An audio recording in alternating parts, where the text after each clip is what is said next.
ಸಮಸ್ತ ಕನ್ನಡಿಗರಿಗೆ ಸ್ವಾಗತ. ನೀವು ನೋಡ್ತಾ ಇದ್ದೀರಿ ಬಿಬಿ ನ್ಯೂಸ್ ಕನ್ನಡ. ನಾನು ಅಕ್ಷತಾ ಕುಲಕರ್ಣಿ.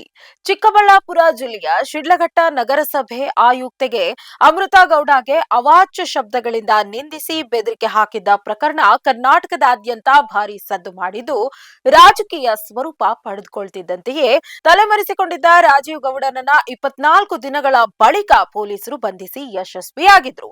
ಇದೀಗ ಸ್ಥಳ ಮಹಜರು ಪ್ರಕ್ರಿಯೆ ಮುಗಿಯುತ್ತಿದ್ದಂತೆಯೇ ರಾಜೀವ್ ಗೌಡನಿಗೆ ಬಿಗ್ ರಿಲೀಫ್ ಸಿಕ್ಕಿದೆ. ಇದೇ ಈ ಹೊತ್ತಿನ ವಿಶೇಷ. ಶಿಡ್ಲಘಟ್ಟ ನಗರಸಭೆ ಆಯುಕ್ತೆ ಅಮೃತಾ ಗೌಡಗೆ ಅವಾಚ್ಯ ಶಬ್ದಗಳಿಂದ ನಿಂದಿಸಿ ಬೆದರಿಕೆ ಹಾಕಿದ್ದ ಪ್ರಕರಣಕ್ಕೆ ಸಂಬಂಧಿಸಿದಂತೆ ಆರೋಪಿ ರಾಜೀವ್ ಗೌಡಗೆ ಜಾಮೀನು ಸಿಕ್ಕಿದೆ.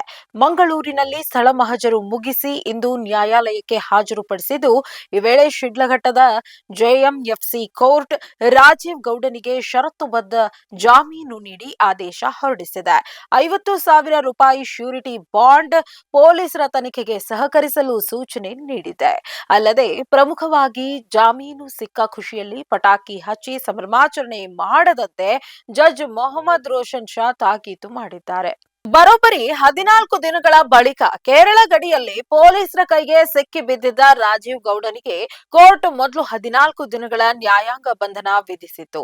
ಬಳಿಕ ಸ್ಥಳ ಮಹಜರು ಮಾಡಿ ತನಿಖೆ ಮಾಡಬೇಕಿದೆ, ಹೀಗಾಗಿ ತಮ್ಮ ವಶಕ್ಕೆ ನೀಡಬೇಕೆಂದು ಪೊಲೀಸರು ಮನವಿ ಮಾಡಿದ್ದು, ಇದರ ಮೇರೆಗೆ ಕೋರ್ಟ್ 2 ದಿನ ರಾಜೀವ್ ಗೌಡನನ್ನ ಪೊಲೀಸ್ ಕಸ್ಟಡಿಗೆ ನೀಡಿತ್ತು. ಬಳಿಕ ಪೊಲೀಸರು ರಾಜೀವ್ ಗೌಡನನ್ನ ಮಂಗಳೂರಿಗೆ ಕರೆದೊಯ್ದು 2 ದಿನ ಸ್ಥಳ ಮಹಜರು ಮಾಡಿದ್ದು, ನಿನ್ನೆ ಕಸ್ಟಡಿ ಅಂತ್ಯವಾಗಿದ್ರಿಂದ ರಾಜೀವ್ ಗೌಡನನ್ನ ಶಿಡ್ಲಘಟ್ಟ ಜೆಎಂಎಫ್ ಕೋರ್ಟ್ಗೆ ಹಾಜರು ಪಡಿಸಿದ್ರು.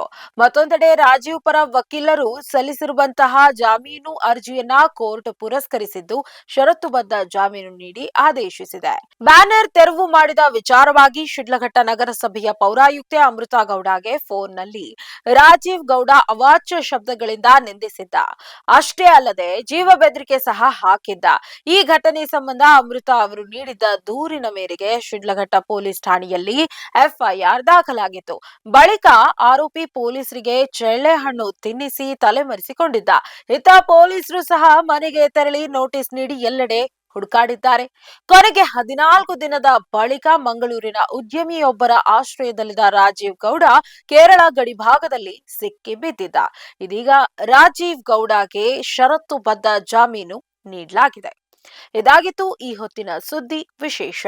ಸಮಗ್ರ ಸುದ್ದಿಗಳಿಗಾಗಿ ಸದಾ ಗಮನಿಸಿ ಬಿಬಿ ನ್ಯೂಸ್ ಕನ್ನಡ. ಇದು ಕನ್ನಡಿಗರ ಪ್ರತಿಧ್ವನಿ.